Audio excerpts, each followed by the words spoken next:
తాజా అంశాన్ని చూస్తున్నాం. బీఆర్ఎస్ దాఖలు చేసిన అనర్హత పిటిషన్లకు సంబంధించి మరో 4 పిటిషన్లపై సభాపతి విచారణకు షెడ్యూల్ ఇచ్చారు. అనర్హత పిటిషన్లపై ఈ నెల 6, 7, 12, 13 తేదీల్లో విచారణ చేపట్టనున్నారు. ఇక దీనికి సంబంధించి మరింత సమాచారం మా ప్రతినిధి రఘువర్ధన్ అడిగి తెలుసుకుందాం. రఘువర్ధన్, ఈ మరో 4 ఎమ్మెల్యేల పిటిషన్లపై సభాపతి విచారణ షెడ్యూల్కు సంబంధించి పూర్తి సమాచారం ఏంటి?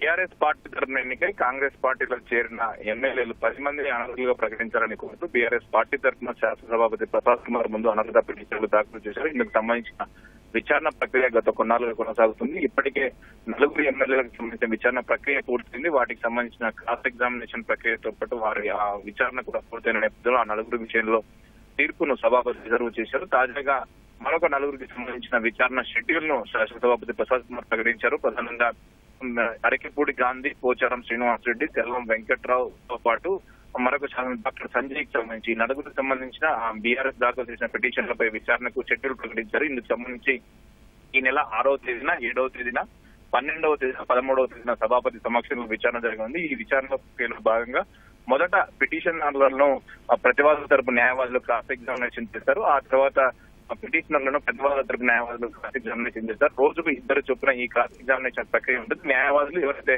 పిటిషన్ దాఖలు చేశారో వారిని మొదట ప్రశ్నిస్తారు. ఆ తర్వాత ప్రతివాదుల తరపు న్యాయవాదులు ప్రశ్నిస్తారు. ఆ తర్వాత ప్రతివాదులను కూడా ఎవరైతే ఆ ఫిరాయింపులకు పాల్పడ్డారని ఉన్నారో కాంగ్రెస్ పార్టీలకు చేరిన వారిని అనర్హులుగా ప్రకటించాలని కోరుతున్నారు. వారిని కూడా ప్రశ్నించున్నారు. దీంతో మరొక 4 విచారణ ప్రక్రియ పూర్తి కానుంది. అటు మిగిలిన 2 దానం నాగేశ్వర్, కడియం శ్రీలకు సంబంధించిన విచారణ ప్రక్రియ ఇంకా ప్రారంభం కాలేదు. వారిపై ఇప్పటికే బీఆర్ఎస్ అనర్హత పిటిషన్ దాఖలు చేసింది. దానికి సంబంధించి ఆ పిటిషన్లపై వివరణ ఇచ్చేందుకు తమకు కొంత సమయం కావాలని ఇరువురు కోరిన నేపథ్యంలో మరో 2కి సంబంధించిన విచారణ ప్రక్రియ ఇంకా ప్రారంభం కావాల్సి ఉంది.